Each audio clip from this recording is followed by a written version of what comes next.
صبر اور ایمان کا سفر شہر الپو اپنی شان اور شوکت کے لیے دنیا بھر میں مشہور تھا، جہاں مسجدوں کی میناریں آسمان کو چھوتی تھی، بازار رنگ اور خوشبو سے بھرے رہتے تھے اور شاہی قلعے اپنی بلندی کا دعویٰ کرتے تھے۔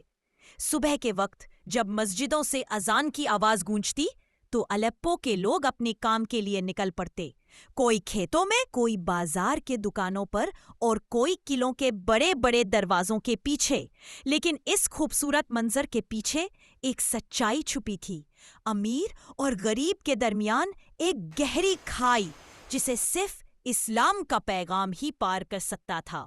الپو کے دل میں کھڑا شاہی قلعہ عبدالرشید کا گھر تھا۔ عبدالرشید شہر کا سب سے بڑا تاجر، اپنی دولت کے قصوں کے لیے مشہور تھا۔ اس کا قلعہ ایک شاندار عمارت تھی جس کے دروازے سنگ مرمر سے بنے تھے اور ان پر سونے کا کام چمکتا تھا۔ قلعے کے اندر ملائم قالین فرش پر بچھے تھے، مشری عطر کی خوشبو ہوا میں گھلی تھی اور جھروکھوں سے آتی روشنی ایک الگ ہی دنیا کا احساس دلاتی تھی۔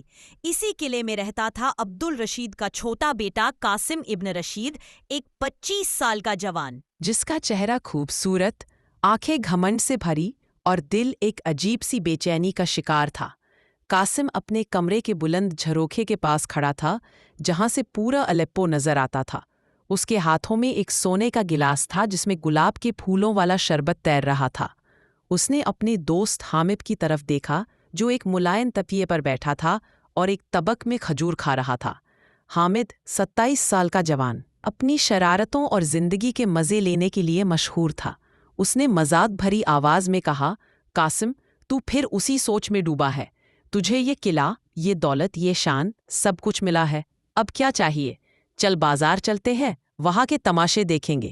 قاسم نے شربت کا گلاس رکھ دیا اور اداس لہجے میں کہا، حامد، یہ سب تو ہے لیکن دل میں ایک کمی سی لگتی ہے، پتہ نہیں کیوں۔ جب میں ان جھروکھوں سے الپو کو دیکھتا ہوں تو لگتا ہے کہ میں اس شہر کا حصہ نہیں ہوں۔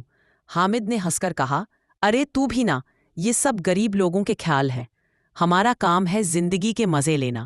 چل اب یہ اداسی چھوڑ دے۔ اسی وقت قلعے کے بڑے ہال کے دروازے پر ایک ہلکی سی کھٹکھٹ ہوئی۔ دروازہ کھلا اور زینب بنت احمد اندر آئی۔ زینب ایک 20 سال کی لڑکی قلعے میں نئی نوکرانی تھی۔ اس کے کپڑے سادہ تھے، ایک پرانا سفید دوپٹہ اور ایک سادہ سا کرتا، لیکن اس کا چہرہ نورانی تھا اور اس کی آنکھوں میں ایک چمک تھی جو ایمان اور صبر کا نور تھی۔ اس کے ہاتھوں میں ایک جھاڑو تھا اور وہ قلعے کے فرش کو صاف کرنے کے لیے آئی تھی۔ اس نے قلعے کے شاندار منظر کو دیکھا، سونے کے جھڑوکھے، ملائم قالین اور چاندیوں سے روشن ہال، لیکن اس کا دل ان سب سے بے خبر تھا۔ وہ اپنے کام میں لگ گئی جیسے کہ یہ اس کا اپنا گھر ہو۔ قاسم نے زینب کو دیکھا اور حامد سے کہا، یہ کون ہے؟ کوئی نئی نوکرانی لگتی ہے۔ اتنے سادے کپڑے، پھر بھی اس کے چہرے پر کوئی شکایت نہیں۔ حامد نے مذاق اڑایا، ہاں، کوئی غریب لڑکی ہوگی، انہیں اپنی اوقات میں رہنا چاہیے، تو اس پر دھیان کیوں دے رہا ہے؟ زینب نے ان کی بات سن لی، لیکن اس نے کچھ نہ کہا۔ وہ چپ چاپ اپنا کام کرتی رہی، لیکن اس کے دل میں ایک دعا تھی، یا اللہ، میرے گھر کے لیے روزی دے اور مجھے صبر عطا فرما۔ اس نے قلعے کے ایک کونے میں ایک چھوٹی سی تسبیح نکالی اور چپکے سے سبحان اللہ پڑھنا شروع کیا، جیسے کہ وہ اپنے کام کے ساتھ ساتھ اللہ کو یاد کر رہی ہو۔ قاسم زینب کو کام کرتے دیکھتا رہا۔ اس نے دیکھا کہ زینب کے ہاتھوں میں جھاڑو تیزی سے چل رہا تھا، لیکن اس کے چہرے پر نہ کوئی تھکان تھی نہ کوئی اداسی۔ وہ اپنے کام میں اتنی مگن تھی کہ گویا یہ قلعہ اس کی دنیا کا حصہ ہو۔ قاسم نے اسے پکارا، اے لڑکی، تیرا نام کیا ہے؟ زینب نے جھاڑو روک دیا، سر اٹھایا اور سکون بھری آواز میں کہا، میرا نام زینب ہے صاحب۔ قاسم نے تھوڑی سی تکبر بھری آواز میں کہا، زینب، یہاں کام دھیان سے کرنا۔ یہ قلعہ کوئی سادھارن جگہ نہیں ہے، یہاں ہر چیز نور اور شان سے بھری ہے۔ زینب نے ہلکی سی مسکراہٹ کے ساتھ جواب دیا، جی صاحب، میں اپنا کام ایمانداری سے کروں گی۔ قرآن میں اللہ فرماتا ہے، ان الذین آمنوا وعملوا الصالحات لہم جنۃ تجری من تحتہا الانہار۔ بے شک جو لوگ ایمان لائے اور نیک عمل کیے ان کے لیے ایسے باغات ہیں جن کے نیچے نہریں بہتی ہیں۔ میں اپنے اعمال سے جنت کی تلاش میں ہوں، قلعے کے نور سے نہیں۔ قاسم حیران رہ گیا، اس نے کبھی کسی نوکرانی سے ایسی بات نہیں سنی تھی۔ زینب کی بات میں ایک عجیب سی طاقت تھی جو اس کے دل کو چھو گئی۔ اس نے سوچا، یہ لڑکی اتنی غریب ہے، پھر بھی اس کے دل میں اتنا سکون کیوں ہے؟ یہ قرآن کی بات کیوں کرتی ہے؟ اسی وقت قلعے کے بڑے دروازے کھلے اور قاسم کا بڑا بھائی طارق ابن رشید اندر آیا۔ طارق 30 سال کا مرد اپنی سخت مزاجی اور دولت کے لیے مشہور تھا۔ اس کے کپڑے ریشمی تھے اور اس کے ہاتھوں میں ایک سونے کی چھڑی تھی۔ اس نے زینب کو کام کرتے دیکھا اور قاسم سے کہا، یہ نئی نوکرانی ہے، اسے بول دو کہ قلعے کے ہر کونے کو چمکانا ہے۔ ہم عبد الرشید کے بیٹے ہیں، ہمارا قلعہ الیپو کا سب سے شاندار گھر ہے۔ زینب نے طارق کی بات سن لی، لیکن اس نے اپنا کام جاری رکھا۔ طارق نے اسے دیکھا اور غصے میں کہا، اے لڑکی، تو سن نہیں رہی؟ تجھے اپنی اوقات میں رہنا چاہیے۔ زینب نے سکون سے جواب دیا، صاحب میں اپنا کام کر رہی ہوں۔ حدیث میں رسول اللہ صلی اللہ علیہ وسلم نے فرمایا، اللہ کسی کے چہرے یا دولت کو نہیں دیکھتا بلکہ اس کے دل اور اعمال کو دیکھتا ہے۔ میں اپنے اعمال سے اپنی پہچان بناتی ہوں۔ طارق غصہ ہو گیا، لیکن قاسم نے اسے روک دیا۔ طارق رہنے دے، یہ لڑکی اپنا کام کر رہی ہے۔ طارق نے قاسم کو گھورا اور چلا گیا، لیکن قاسم کا دل بے چین تھا۔ اس نے زینب کو دیکھا جو اب قلعے کے ایک کونے میں فرش صاف کر رہی تھی۔ اس کے چہرے پر وہی سکون تھا جو قاسم کے دل میں ایک سوال چھوڑ گیا۔ اس شام زینب اپنے چھوٹے سے گھر واپس گئی جو الیپو کے بازار کے ایک کونے میں تھا۔ اس کا گھر ایک پرانا سا مکان تھا جس میں مٹی کی دیواریں اور ایک چھوٹا سا آنگن تھا۔ اس کے گھر میں اس کی بیمار ماں اور 12 سال کا چھوٹا بھائی احمد رہتے تھے۔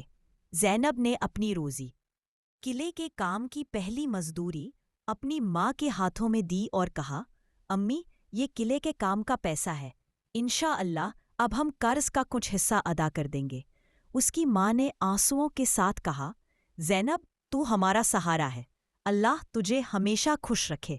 زینب نے اپنی ماں کے ہاتھوں کو چوما اور کہا، امی، خوشی اللہ کے یقین میں ہے، میں مسجد جا رہی ہوں، وہاں مفتی یوسف سے دعا مانگوں گی۔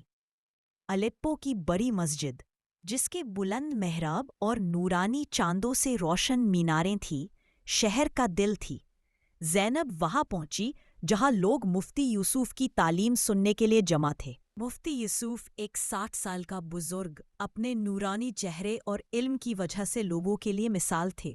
انہوں نے قرآن کی آیت پڑھی اور کہا، اے لوگو، اللہ فرماتا ہے، وَمَن يَتَّقِ اللَّهَ يَجْعَلْ لَهُ مَخْرَجًا وَيَرْزُقْهُ مِنْ حَيْثُ لَا يَحْتَسِبُ۔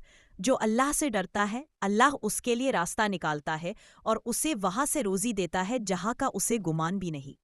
اپنے دلوں کو ایمان سے بھرو اور اپنے اعمال کو نیک کرو۔ زینب نے یہ بات سنی اور اس کے دل میں سکون آیا۔ اس نے دعا کی، یا اللہ، میرے گھر کے لیے روزی دے اور مجھے صبر اور ایمان پر قائم رکھ۔ قاسم، جو اپنے دوست حامد کے ساتھ مسجد کے باہر سے گزر رہا تھا، نے مفتی یوسف کی بات سن لی۔ اس نے حامد سے کہا، یہ امام کیسی باتیں کر رہا ہے، دولت کے بغیر زندگی کیا ہے؟ حامد نے ہنس کر کہا، قاسم، یہ باتیں غریب لوگوں کے لیے ہیں، ہمارے لیے تو دولت ہی سب کچھ ہے۔ لیکن قاسم کا دل بے چین تھا۔ اس نے مسجد کے اندر زینب کو بیٹھے دیکھا جو اپنی آنکھیں بند کر کے دعا مانگ رہی تھی۔ اس کے چہرے کا سکون قاسم کو اور پریشان کر گیا۔ اس نے سوچا، یہ لڑکی کیا جادو جانتی ہے جو اس کے دل میں اتنا سکون ہے۔ اس رات جب الیپو سو گیا، قاسم اپنے قلعے کے جھروکے کے پاس کھڑا تھا۔ اس نے آسمان کی طرف دیکھا جہاں ستارے چمک رہے تھے۔ اس نے پہلی بار اپنے دل سے کہا، یا اللہ، کیا میں اپنی دولت کے سوا کچھ اور بھی ہوں؟ قاسم کی رات نیند کے بغیر گزری۔ زینب کے شبد، میں اپنے اعمال سے جنت کی تلاش میں ہوں، قلعے کے نور سے نہیں، اس کے ذہن میں گونج رہے تھے۔ صبح کے وقت جب الیپو کی مسجدوں سے اذان کی آواز گونجی، قاسم اپنے قلعے کے کمرے سے باہر نکلا۔ اس نے فیصلہ کیا کہ وہ مسجد جائے گا، شاید وہاں اسے وہ سکون ملے جو زینب کے چہرے پر تھا۔ حامد اسے بازار کے تماشے کے لیے بلاتا رہا، لیکن قاسم نے اس کی بات ٹال دی۔ حامد تو جا، میں آج مسجد جانا چاہتا ہوں، اس نے سخت لہجے میں کہا۔ الیپو کی بڑی مسجد شہر کا روحانی مرکز تھی۔ اس کے بلند مینارے آسمان کو چھوتے تھے اور محراب پر نقش کیے ہوئے قرآنی آیت روشنی برساتے تھے۔ مسجد کا آنگن سنگ مرمر سے بنا تھا، جہاں ایک چھوٹا سا حوض تھا جس میں پانی کے ساتھ گلاب کی پتیاں تیرتی تھیں۔ آنگن کے ایک کونے میں ایک پرانا برگد کا پیڑ تھا جس کے سائے میں لوگ بیٹھ کر دعا مانگتے تھے۔ زینب بھی وہاں بیٹھی تھی، اپنے سادہ دوپٹے میں لپٹی ہوئی، تسبیح ہاتھوں میں لیے۔ اس کے دل میں اپنی ماں اور بھائی احمد کا خیال تھا اور وہ دعا مانگ رہی تھی، یا اللہ میری ماں کی صحت دے، میرے بھائی کو نیک راستہ دکھا اور مجھے اپنے دین پر قائم رکھ۔ مفتی یوسف مسجد کے ممبر پر بیٹھے تھے، اپنے سفید لباس کے ساتھ ایک نورانی شخصیت۔ ان کی آنکھیں علم کی گہرائی سے بھری تھیں اور ان کی آواز دل کو چھو جاتی تھی۔ وہ قرآن کھول کر پڑھ رہے تھے، یا ایھا الذین آمنوا استعینوا بالصبر والصلاۃ ان اللہ مع الصابرین۔ اے ایمان والو، صبر اور نماز کے ذریعے مدد مانگو، بے شک اللہ صبر کرنے والوں کے ساتھ ہے۔ زینب نے یہ آیت سنی اور اس کے دل میں ایک نئی ہمت جگی۔ اس نے اپنی تسبیح کو مضبوطی سے پکڑا اور سبحان اللہ پڑھنے لگی۔ مفتی یوسف نے بات جاری رکھی، اے لوگوں، زندگی میں مشکلات آتی ہے لیکن یہ اللہ کی آزمائش ہے۔ رسول اللہ صلی اللہ علیہ وسلم نے فرمایا، کوئی مشکل نہیں آتی مگر اس کے ساتھ اللہ کی طرف سے راحت بھی آتی ہے۔ اپنے دلوں میں صبر رکھو اور اپنی زندگی کو دعا سے روشن کرو۔ زینب کی آنکھوں میں آنسو آئے لیکن اس نے مسکراتے ہوئے دعا کی، یا اللہ میں تیرا شکر ادا کرتی ہوں، تو ہی میرا سہارا ہے۔ قاسم چپکے سے مسجد کے آنگن میں داخل ہوا۔ اس نے اپنے شاہی کپڑے چھوڑ کر ایک سادہ سا کرتا پہنا تھا تاکہ کوئی اسے پہچان نہ سکے۔ وہ آنگن کے ایک کونے میں بیٹھ گیا جہاں سے وہ مفتی یوسف کی تعلیم سن سکتا تھا۔ اس نے زینب کو دیکھا جو اپنی آنکھیں بند کر کے دعا مانگ رہی تھی۔ اس کے چہرے کا سکون قاسم کے دل کو چھو گیا۔ مفتی یوسف نے کہا، دنیا کی دولت اور شان ایک دھوکا ہے۔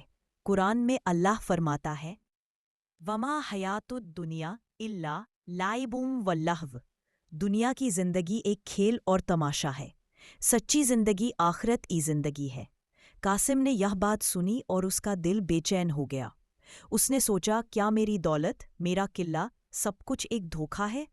پھر زینب کے پاس یہ سکون کہاں سے آتا ہے؟ اس نے زینب کو دیکھا جو اب مسجد کے حوض کے پاس کھڑی تھی، اپنے ہاتھوں کو پانی سے دھو رہی تھی۔ وہ پھر سجدے میں جھک گئی اور اس کی دعا قاسم کے کانوں تک پہنچی، یا اللہ میرے گھر پر قرض کا بوجھ ہے لیکن میں تجھ پر بھروسہ کرتی، مجھے راستہ دکھا۔ قاسم کا دل دھڑک اٹھا۔ اس نے پہلی بار کسی کے درد کو اپنے دل میں محسوس کیا۔ اس نے سوچا، یہ لڑکی کتنی مشکلات میں ہے، پھر بھی اس کا ایمان کتنا مضبوط ہے۔ میں تو اپنی دولت کے گھمنڈ میں ڈوبا رہا لیکن اس کے پاس کچھ نہیں، پھر بھی یہ خوش ہے۔ مفتی یوسف کی تعلیم ختم ہوئی اور لوگ مسجد سے نکلنے لگے۔ زینب بھی اپنا دوپٹہ سنبھالتی ہوئی باہر نکلی۔ اس نے بازار کی طرف جانا شروع کیا جہاں اس کی دوست امینا کی چھوٹی سی دکان تھی۔ امینا ایک 22 سال کی لڑکی اپنی دکان پر کپڑے بیچتی تھی اور زینب کی سب سے اچھی دوست تھی۔ زینب نے امینا کو اپنے قرض کے بارے میں بتایا اور امینا نے اسے گلے لگا کر کہا، زینب گھبرا مت، اللہ پر بھروسہ رکھ، میں تجھے ایک چھوٹا سا کام شروع کرنے میں مدد کروں گی۔ ہم بازار میں ایک دکان کھول سکتے ہیں جہاں تو کپڑے سل سکتی ہے۔ زینب نے مسکراتے ہوئے کہا، امینا تیرا شکریہ، لیکن میرے پاس تو اتنے پیسے بھی نہیں کہ دکان شروع کر سکوں۔ امینا نے اس کا ہاتھ پکڑا اور کہا، تو فکر مت کر، میں کچھ پیسے جمع کروں گی اور ہم ساتھ میں یہ کام شروع کریں گے، بس تو اپنا ایمان